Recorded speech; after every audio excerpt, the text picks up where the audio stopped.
तनकीद जुर्म बन गई, जुर्म भी नाकाबिले जमानत। पुलिस पकड़कर हवालात में बंद करेगी। 6 माह में मुकदमे का फैसला होगा। ट्रायल कोर्ट हर माह केस की तफसीलात हाई कोर्ट में जमा कराएगी।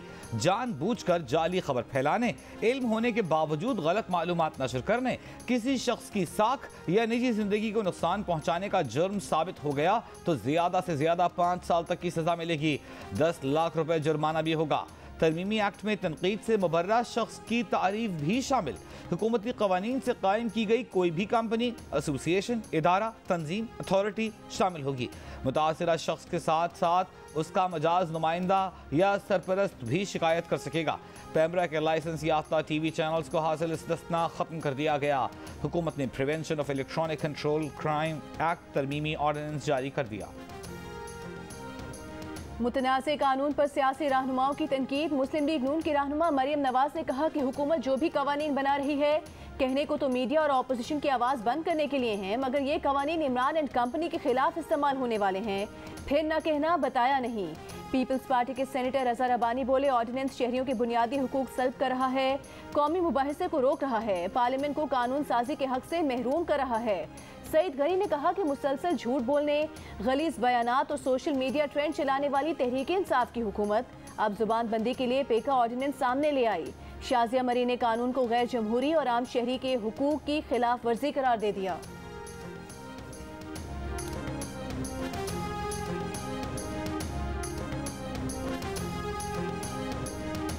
Human rights commission of Pakistan ने पेका कानून और इलेक्शन एक्ट में तरमीम को अफसोसनाक करार दे दिया। बयान में कहा, कवानीन में रियासत पर तनकीद करने वालों की सजा की मुद्दत 2 साल से 5 साल कर दी गई और तनकीद को नाकाबिले जमानत जुर्म करार दिया गया है। ऐसी कानून साजी गैर जमहूरी है। इस कानून साजी के जरिए हुकूमत और रियासती इदारों के नाक़िदीन को बंद किया जाएगा। रियासती हुक्काम, मुंतखब नुमाइंदे और सरकारी मुलाजमीन शहरियों को जवाबदेह हैं। तनकीद बर्दाश्त करना उनकी नौकरी का हिस्सा है। PFUJ ने पेका ऑर्डिनेंस को ड्रैकोनियन करार देकर मुस्तरद कर दिया। कहा, आइन में इजहार राय की आज़ादी यकीनी बनाने के लिए इस्लाहात करने की बजाय इन आज़ादियों को ख़त्म करने के लिए कवानीन बनाए जा रहे हैं। पेका कवानीन इन बुनियादी इंसानी हुकूक़ के खिलाफ हैं जिनके तहफ़्फ़ुज़ का आइन पाकिस्तान और अक़वाम मुत्तहिदा के चार्टर में आज़म किया गया है। अगर PTI हुकूमत ये कवानीन नाफिज करने पर बज़िद रहती है तो इसका मतलब ये होगा कि ये हुकूमत तमाम तनकीदी आवाज़ों को खामोश करने के मिशन पर है। तमाम असम्बलियों, सेनेट और मुकामी हुकूमतों के मेंबरान इलेक्शन मुहिम के दौरान अवामी जुलूसों में शिरकत कर सकेंगे। कोई भी पब्लिक ऑफिस होल्डर और मुंतखब नुमाइंदे हल्के का दौरा कर सकेंगे। सदर मुमलिकत ने इलेक्शन एक्ट में तरमीम का ऑर्डिनेंस जारी कर दिया। इससे पहले विफाकी काबीना ने ऑर्डिनेंस की मंजूरी दी थी। इलेक्शन कमीशन तहरीक इंसाफ के कई अरकान को इंतखाबी ज़ाब्ता इखलाक की खिलाफ वर्जी पर नोटिस जारी कर चुका है। अली अमीन गंडापुर को आज़ाद कश्मीर और डेरा इस्माइल खान में इलेक्शन मुहिम के दौरान नोटिस जारी हुए। अपोजिशन अरकान कौमी असम्बली को भी इंतखाबी मुहिम चलाने पर नोटिस मिले।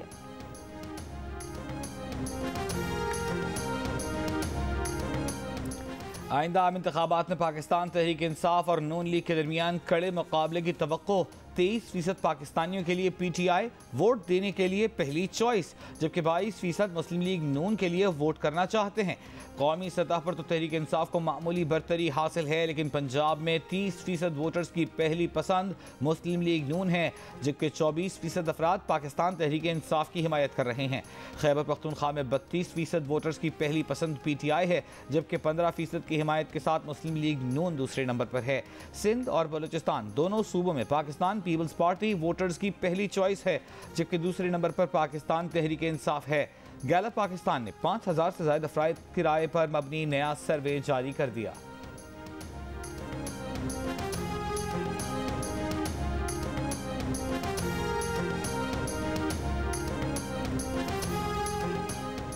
साबिक सदर आसिफ अली जरदारी कल मौलाना फजल रहमान से उनकी रिहाइशगाह पर मुलाकात करेंगे। तहरीक अदम एतमाद से मुतालिक मुशावरत और हुकूमती इत्तेहादियों से राबतों पर तबादला ख्याल होगा। JUIFA के अमीर मौलाना फजल रहमान ने कहा कि हुक्मरानों के दिन गिने जा चुके हैं। इनकलाब भी आएगा, तब्दीली भी आएगी और नालायक हुकूमत से निजात मिलेगी। हंगू में कारकुनों से खिताब के दौरान कहा कि हुकूमत कुछ लोगों को तमगे दे रही है। जब खेल खत्म हो जाता है तो तमगे दिए जाते हैं। अदम एतमाद के जरिए हमने खेल शुरू किया, ये खेल जीत कर रहेंगे।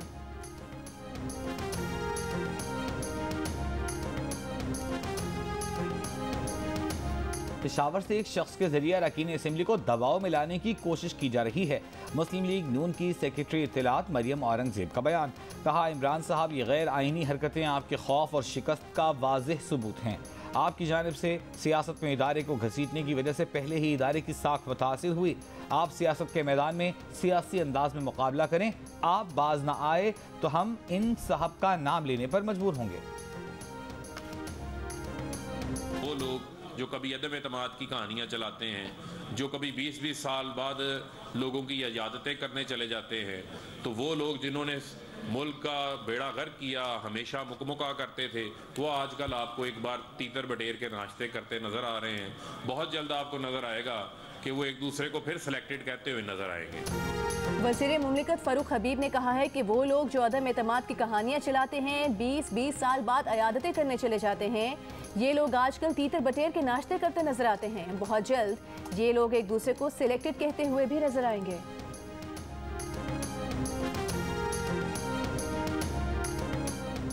वफाकी वज़ीर इत्तलात फवाद चौधरी का कहना है कि 23 साल बाद पाकिस्तान और ऑस्ट्रेलिया की टेस्ट सीरीज होने जा रही है।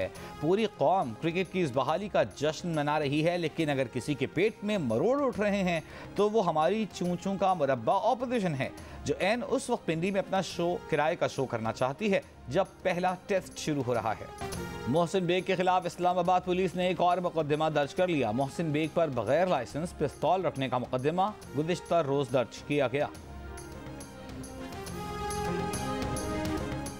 मुल्क में कोरोना केसेस की शरह 3.29% रही। पाकिस्तान के 5 शहरों में कोरोना टेस्ट मुस्बत आने की शरह 10% से ज़ायद रिकॉर्ड। सबसे ज़्यादा शरह गिलगित में 24% रिकॉर्ड की गई।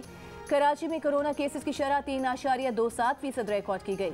24 घंटों में कोरोना से 33 अफराद इंतकाल कर गए। NCOC के मुताबिक गुज़िश्ता 24 घंटों में कोरोना के 49,886 टेस्ट किए गए। 1,644 मुस्बत केसेस सामने आए।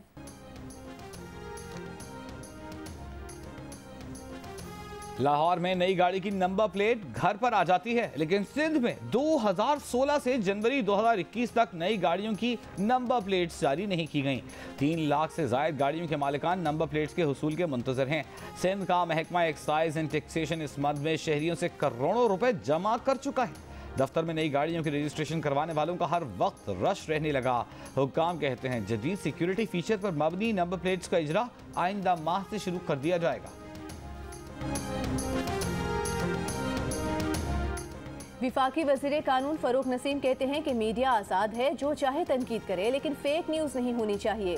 फेक न्यूज़ के मामले पर ट्रायल 6 माह में होगा। ये लोग पाकिस्तान में इंतशार फैलाना चाहते हैं। जाली खबरों पर किसी को इस्तिस्ना नहीं होगा। कुछ लोग सहाफ़ी बने हुए हैं, असल में ये सहाफ़ी नहीं है। जाली खबरों की रोकथाम के लिए ये कानून ज़रूरी था।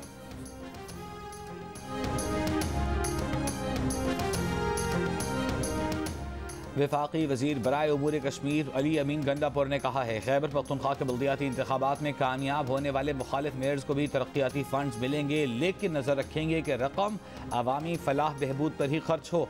जब तक उनका भाई वज़ीर बल्दियात है, वो फ़ंड्स को चोरों के हाथ में नहीं जाने देंगे। यूनिस के प्रोग्राम जरगा में मेज़बान सलीम साफ़ी से गुफ्तगू के दौरान मरियम नवाज से मुताल्लिक़ अल्फाज भी वापस लेने से इनकार कर दिया। देखिए प्रोग्राम जरगा आज रात 10 बजे सिर्फ जियो न्यूज़ पर।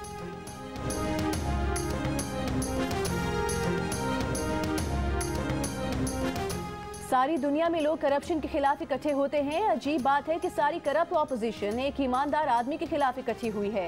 विफाकी वजीर हमाद असर की ऑपोजिशन पर तनकीद, कहा कि लोग इन चोरों को जान चुके हैं। अवाम वजीर आजम इमरान खान पर एतमाद करते हैं। ऑपोजिशन को दोबारा चूरन बेचने का मौका नहीं दिया जाएगा।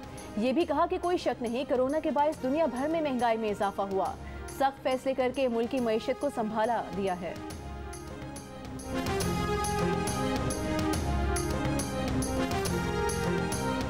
वज़ीर बराए बहरी उमूर अली ज़ैदी ने कहा है कि जरदारी माफिया के खिलाफ सिंध हुकूक मार्च का आगाज 26 फरवरी को घोटकी से होगा।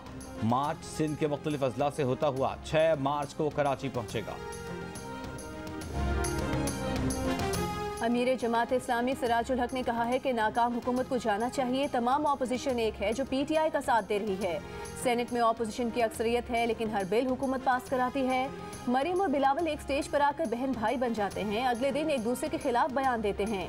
इनकी आपस की लड़ाई अवाम के लिए नहीं, अपने मफादात के लिए है।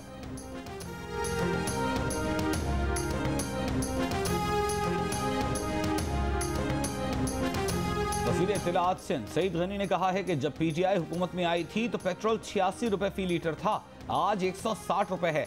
फिर ये कहते हैं सिंध हुकूमत महंगाई करती है। सईद गनी का कहना था कि कराची में जराइम पर काबू पाने के लिए हर मुमकिन कोशिश कर रहे हैं।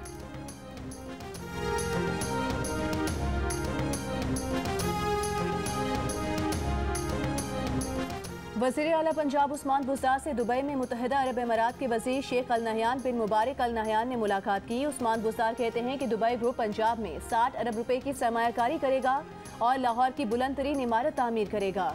मंसूबे की तकमील से बैन अल-अक़वामी क्रिकेट टीम्स के लिए रिहायशी सहूलियात भी फराहम की जा सकेंगी।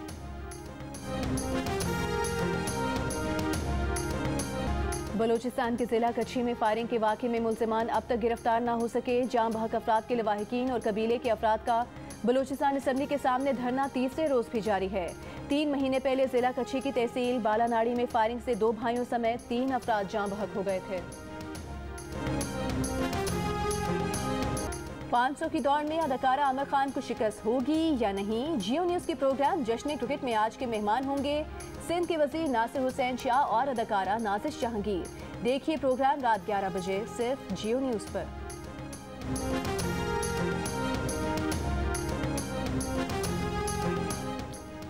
अदम मसावात के खिलाफ आगाही के लिए दुनिया भर में आज यौम समाजी इंसाफ मनाया जा रहा है। पाकिस्तान में बढ़ती बेरोजगारी, गुर्बत, अफलास की वजह से मुआशी और समाजी अदम बराबरी का रुझान बढ़ रहा है। आबादी की अक्सरियत तालीम, सेहत, रोजगार, पीने के साफ पानी और दीगर बुनियादी सहूलियात से भी महरूम है। और आरिफाना कलाम की मलिका आबिदा परवीन को सालगिरह मुबारक। मुनफरिद शनाख्त बनाने वाली आबिदा परवीन आज 67 बरस की हो गई हैं।